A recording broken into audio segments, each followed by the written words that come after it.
இன்றைய உலக பொருளாதாரத்தை பொறுத்த மட்டும் நம்மளும் உலக பொருளாதாரத்தில் ஒரு அங்கமாக தான் இருக்கோம். நம்மளும் உலகம் பூரா வியாபாரம் பண்ணுறதுக்கு நமக்கு வாய்ப்பு இருக்குது. அப்போ நமக்கு தொழில் நிறுவனங்களில் உற்பத்தி உற்பத்தி வணிகம் இந்த மாதிரி எல்லா தொழில் வியாபாரம் இந்த மாதிரி தொழில் நிறுவனங்களில் தொழிலாளர்களை பொறுத்த மட்டும் லாபத்திலையும் பங்கு தரணும், நிர்வாகத்திலையும் கீழ்மட்டத்திலேருந்து மேல்மட்டம் வரைக்கும் இருக்கக்கூடிய நிர்வாகத்தில் தொழிலாளர்களுக்கு பங்கு தரணுங்க. அதன் மூலமாக நம்ம உலக தலைமை ஏற்கிறதுக்கு எல்லா வகையிலையும் நம்மளை தயார் பண்ணிக்கலாம்.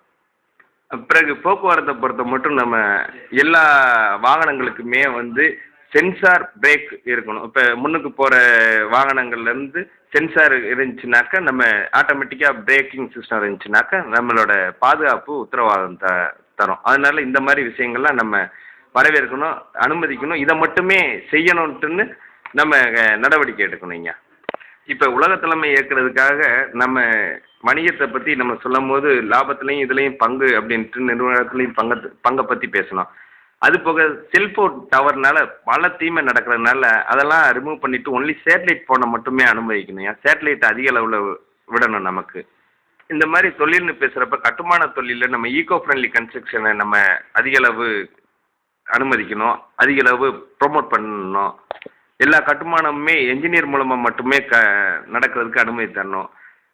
இப்போ எலெக்ஷன் பற்றி பேசுகிறப்ப குறைஞ்சது 1 வீக்னாலும் நடத்தினா நமக்கு 95% நமக்கு வாக்குப்பதிவு நடக்கிறதுக்கு நல்ல வாய்ப்பு இருக்குது.